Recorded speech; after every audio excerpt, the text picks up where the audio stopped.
उसके लिए गाइडलाइन की जरूरत ही नहीं है। अच्छा, संविधान है। आप संविधान है, उस सिस्टम को ठीक करिए ना भाई। आप सिस्टम को ठीक नहीं कर रहे हैं, तो आप आज तो जो सिस्टम चल रहा है आप उसको ठीक करिए नहीं रहे हैं। अब बोल रहे नहीं अलग से कानून बना है। अभी गौर कीजिएगा, राज्य सरकार धर्मांतरण पर कानून बनाती है, भारत का संविधान में नहीं है। फिर अलग से कानून क्यों बना जाता है? यानी आपका कहना है कि मोदी सरकार नई ईस्ट इंडिया कंपनी को आमंत्रित कर रही है, बहुराष्ट्रीय कंपनियों को। हाँ वही नाम तो ये क्यों?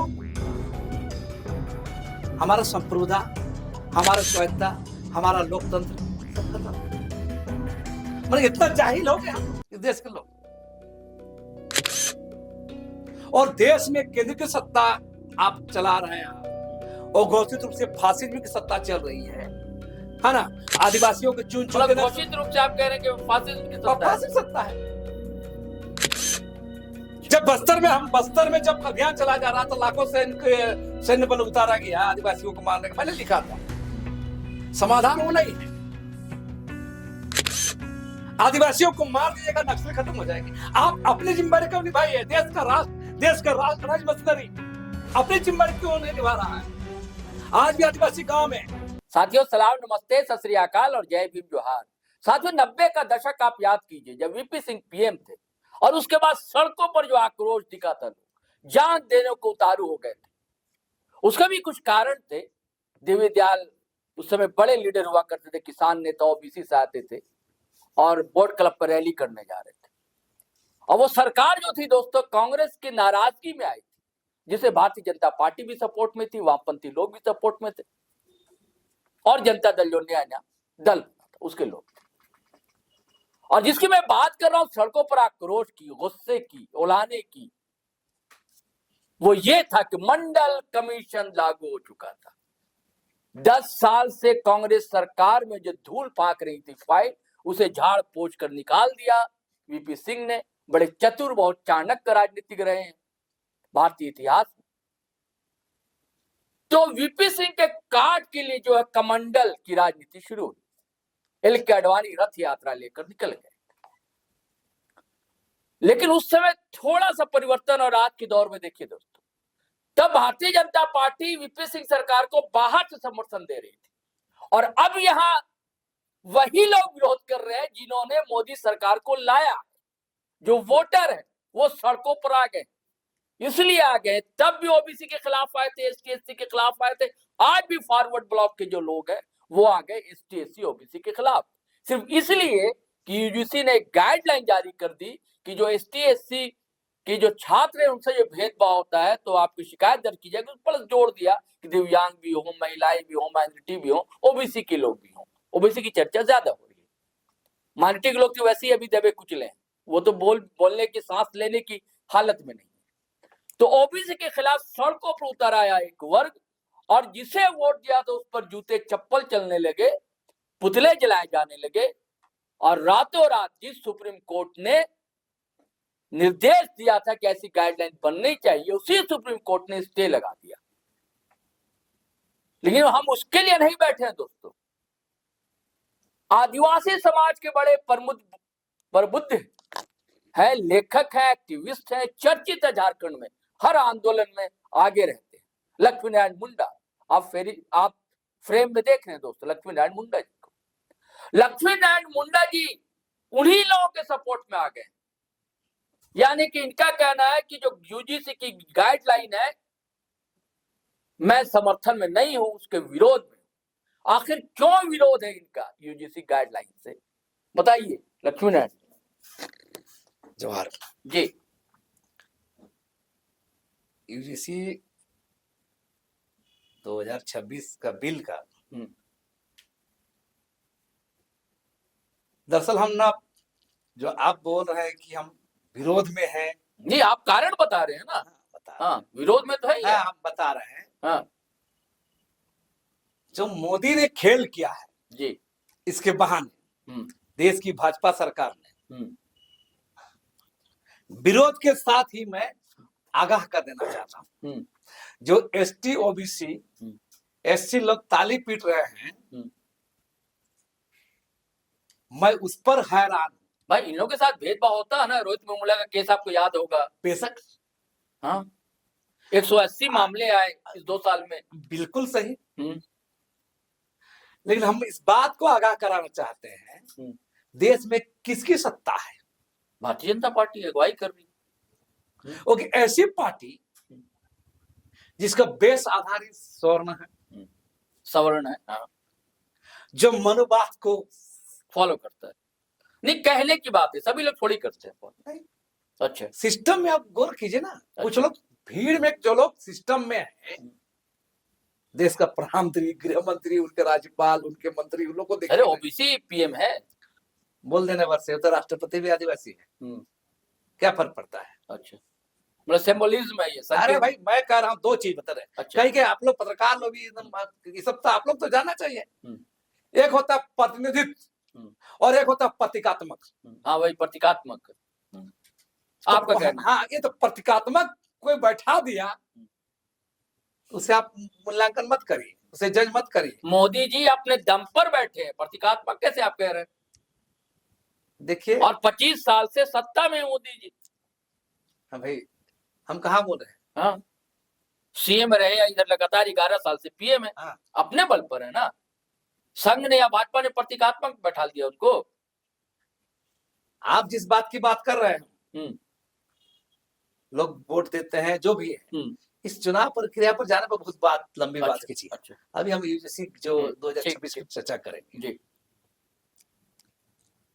बहुत लोग इसमें खुश हो रहे हैं, और मैंने अपना पोस्ट में भी लिखा कि मोदी जी ने बहुत बड़ा खेल कर दिया है। उनके हाथ, दोनों हाथ में लड्डू। हाँ, कोई इधर गिरा, कोई उधर गिरा, विपक्ष हतप्रभ, करे तो कोई करे तो क्या।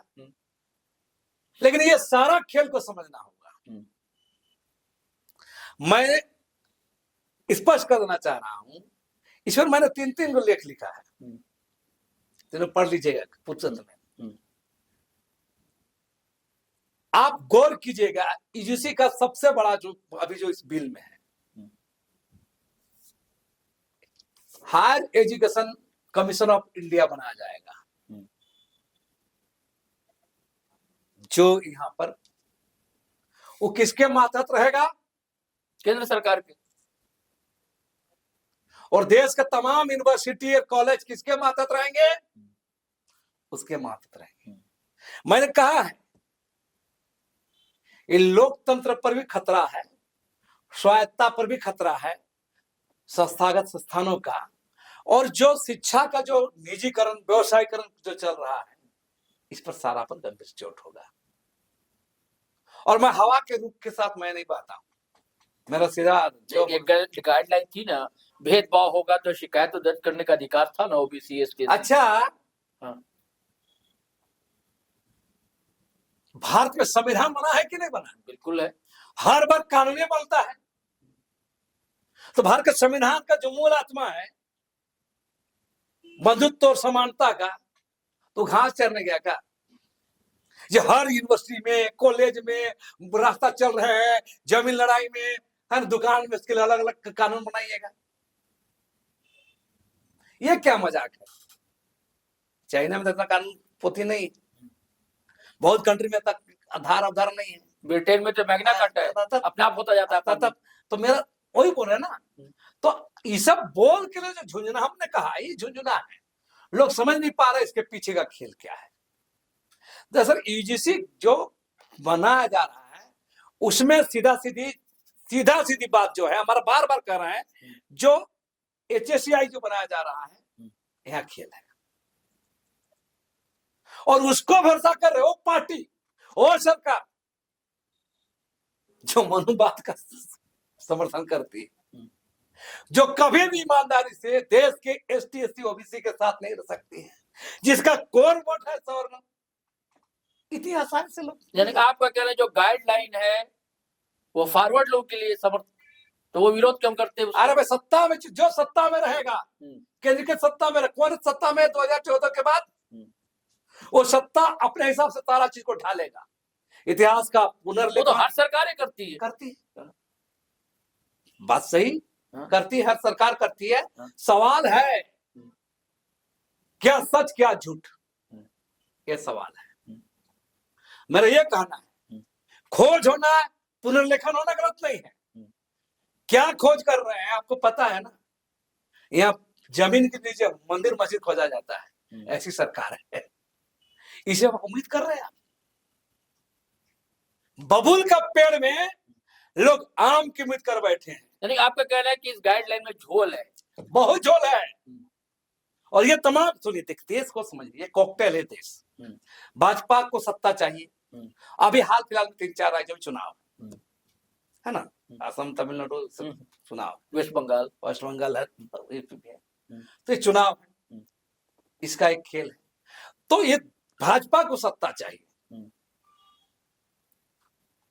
भाजपा कितने घोषणा करके आई थी, सत्ता बताई थी, महंगाई हटाएंगे, आतंकवाद खत्म कर देंगे, प्रत्येक साल 2 करोड़ रोजगार देंगे। आज 11 साल होने जा रहा है, 22 करोड़ रोजगार मिला चाहिए। उल्टे 5 लाख छोटी मोटी फैक्ट्रियां बंद हो गई देश के अंदर में, वो सरकार से।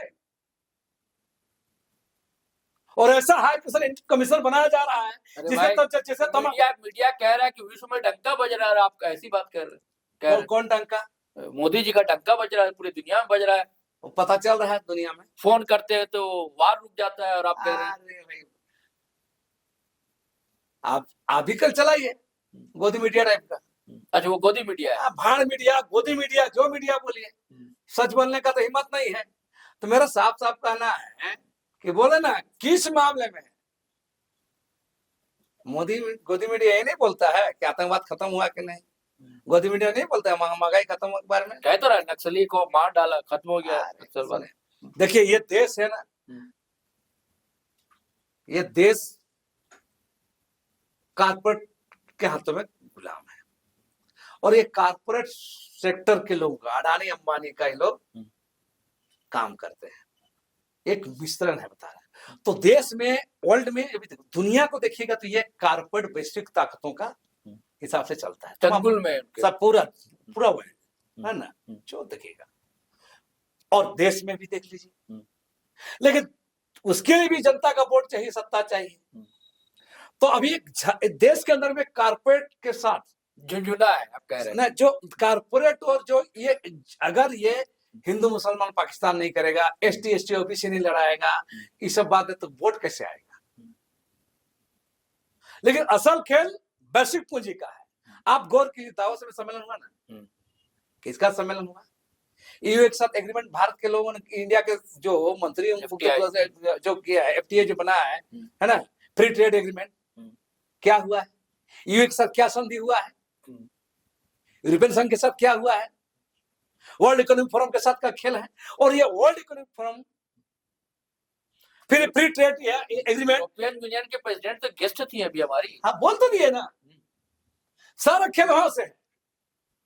एक तरफ यहां से भारत एक बाजार है सस्ता श्रम का, तो ये यहाँ के लोग को तमाम चीजों पर, यहाँ पर पढ़ने के नाम पर क्या बोला जा रहा है, बाहर से इन्वेस्टरी आएंगे, बोला जा रहा है ना।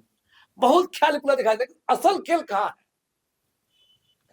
प्रिय, लोकतंत्र को चौपट करने का, उसकी स्वायत्ता खत्म करने का, राज्य सरकार भूमिका खत्म करने का, क्षेत्रीय सरकार। बाहर से यूनिवर्सिटी आएंगी तो यहाँ के लोगों को तो भला होगा ना, छात्र पढ़ेंगे, लिखेंगे, आगे जाएंगे। बहुत अच्छा लगता है। अच्छा। सतही तौर पर बहुत अच्छा लगता है। अच्छा। बाहर से तो ईस्ट इंडिया कंपनी भी आया था, वो भी अच्छा लग रहा था का? मैंने बाहर से आपका कहना है कि मोदी सरकार नई ईस्ट इंडिया कंपनी को आमंत्रित कर रही है, बहुराष्ट्रीय कंपनियों को। हाँ, वही नाम, मतलब तो ये क्यों? हमारा संप्रभुता, हमारा स्वायत्ता, हमारा लोकतंत्र सब खत्म। मतलब इतना जाहिल हो गए हम लोग, इस देश के लोग।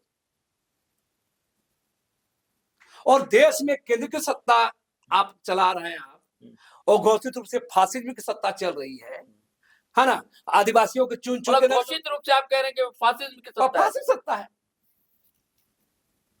जब बस्तर में जब अभियान चला जा रहा था, लाखों सैन्य बल उतारा गया आदिवासियों को मारने का, मैंने लिखा था। समाधान वो नहीं है। आदिवासियों को मार दीजिएगा, नक्सल खत्म हो जाएंगे। आप अपनी जिम्मेदारी क्यों निभाइए? देश का राज मशीनरी अपनी जिम्मेदारी क्यों नहीं निभा रहा है? आज भी आदिवासी गांव में मतलब आप इसे स्टेट टेररिज्म कह रहे हैं एक तरह से। स्टेट टेररिज्म है, स्टेट टेररिज्म चल रहा है देश के अंदर में, और खास तौर से आदिवासी बहुल पट्टी में चल रहा है। मगर राज्य सरकार करे, सिस्टम करे तो ताली पिटिएगा। अच्छा, वो यूनिवर्सिटीज आएगी तो नुकसान क्या होगा लक्ष्मी नारायण जी? ये समझ नहीं पा रहा हूँ। क्या नुकसान होगा? हम लोगों का फायदा ही होगा ना, युवाओं का, छात्रों का, कि नुकसान क्या होगा उससे? शिक्षा फीस वृद्धि कौन रोकेगा? अच्छा, निजीकरण और व्यवसायीकरण। अच्छा, हमारा रिजर्वेशन नहीं मिलेगा एसटी एससी ओबीसी को? अच्छा, रिजर्वेशन मिलने बाद आप रिजर्वेशन कर दीजिएगा। अच्छा, बहुत सारे तो पढ़ने लायक रहेगा तब वहां जाएगा। आप इसके निवाला छीन रहे हैं, उसको कपड़ा तक छीन रहे हैं, उसका रोजगार छीन रहे हैं और बोल रहे हैं उसको निवाला देंगे, ये उसको पढ़ेंगे। बोल रहे हैं पढ़ना तो दूर की बात, अब बुनियादी शिक्षा को नहीं ठीक कर पा रहे हैं। भारतीय संविधान में जो 49 संविधान बना उसका इम्प्लीमेंटेशन आप नहीं कर पा रहे हैं ठीक से। आज भी भारत में आज भी संविधान को लेकर लड़ाई चल रहा है। 75 साल हो गया ना, फिर संविधान को लागू नहीं हो रहा, लड़ाई चल रहा है देश के अंदर में ना। एसटी एससी ओबीसी समाज, जो भी लोग, आम जनता भी, चाहे माइनॉरिटी हो, आज सवाल खड़ा कर रहा है कि नहीं कि संविधान को काम नहीं हो रहा है, किसी की भी सत्ता रहे तो उसको इम्प्लीमेंट कर नहीं रहे हैं और बाहर से खतरा को ला रहे हैं। क्या बनाना चाहते हैं? क्या बनाना चाहते हैं? मैंने नौकरियां आएंगी। नहीं, आप सारी बातें कर रहे हैं, लेकिन यूजीसी के जो गाइडलाइन जिसको लेकर आक्रोश दिखा, सुप्रीम कोर्ट ने भी स्टे लगा दिया, उसके बाद अब स्टे से ओबीसी के लोग इस सड़कों पर आ गए, इस पर आप नहीं बोल पा रहे हैं। आप एचईसी की बात तो आप कर रहे हैं कि ये होगा वो होगा, आप गाइडलाइन को दूसरे पक्ष की तरफ ले जा रहे हैं। मेरा सवाल वो नहीं था, मेरा सवाल ये था कि क्या भेदभाव था उसमें या भेदभाव बढ़ता जाता है? अरे भेदभाव होता ही है, गाइडलाइन तभी, उसके लिए गाइडलाइन की जरूरत ही नहीं है। अच्छा, संविधान है, आप संविधान है, उस सिस्टम को ठीक करिए ना भाई। अच्छा, आप सिस्टम को ठीक नहीं कर रहे हैं तो आप आज तो जो सिस्टम चल रहा है आप उसको ठीक करिए नहीं रहे हैं।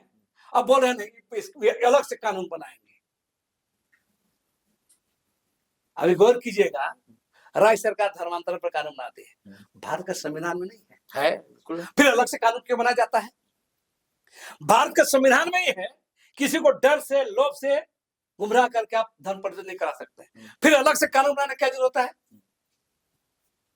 जब भारत के संविधान में ही बंधुत्व का बात है, भाईचारा की बात है, समानता की बात है, तो फिर सब सवाल उठाने पर ये बोलिए कि आपके जो सिस्टम है, चाहे जो भी आपके संस्थान है, वहां भारतीय संविधान का रूप पालन नहीं हो रहा है, और इसीलिए तमाम चीजें हो रही, घटना घट रही है।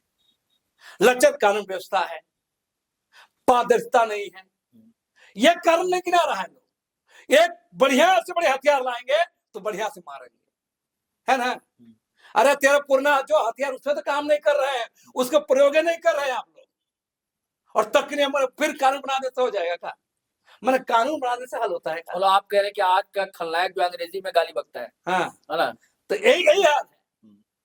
इसके लिए उस सबको मामला है, आप हर हाल में सोचना होगा कि आपका लोकतंत्र बचा है कि नहीं, आपके स्वायत्ता पर कार्य रहा है कि नहीं, और देश में जब फासिज्म की सरकार है उस पर आप ताली पीट रहे हैं लोग। किसी में मामले में जो कारपोरेट फॉरवर्डिज्म, मतलब आप कुल मिलाकर लब्बल ये है कि आपका कहना है एसटी एससी के जो लोग खुश हो रहे थे इस गाइडलाइन से, तो खुश होने की कोई जरूरत नहीं। बिल्कुल ये कह रहे हैं, सीधा सी बात है। ये बोले, हम तो बोले ये झुंझुना है, ये झुंझुना है, और इस झुंझुना से लोग खुश हो रहे हैं। असल खेल वैश्विक ताकतों से जुड़ा हुआ है, कॉर्पोरेट खेल है, राजनीतिक गठबंधन है, और बगल में चुनाव है। अच्छा, ये सारा खेल है, इसे ताली पिटवा देना है। अच्छा, लोग गुमराह रहे, छात्र लोग, जनता लोग देश में उलझा रहे, और बाहर कॉर्पोरेट का काम चलता रहे, और इसी में लोग खुश रहे। साथियों, सीधे सीधे उन्होंने सारे रहस्य के पर्दे खोल डाले लक्ष्मी नारायण मुंडा जी ने कि भैया खुश मत हो, झुंझुना है, और किसका फायदा होने जा रहा है ये भी उन्होंने बता दिया। चुनावी लाभ कौन दल लेगा इसके भी राज खोल ही डाले। चलिए साथियों चलते हैं, लेकिन आपसे गुजारिश है कि अगर आपने हमारा चैनल सब्सक्राइब नहीं किया तो कर लीजिए और वीडियो हमेशा की तरह धड़ाधड़ फटाफट खटाखट शेयर कीजिए, लाइक कीजिए, कमेंट कीजिए। आपका बहुत बहुत शुक्रिया। जोहार। लक्ष्मी नारायण जी हमारे पास आए और फेसबुक पर भी हमारा पेज है, उसे भी फॉलो करेंगे दोस्तों, बल मिलता है। चलिए चलते हैं। जय हिंद, जय भारत।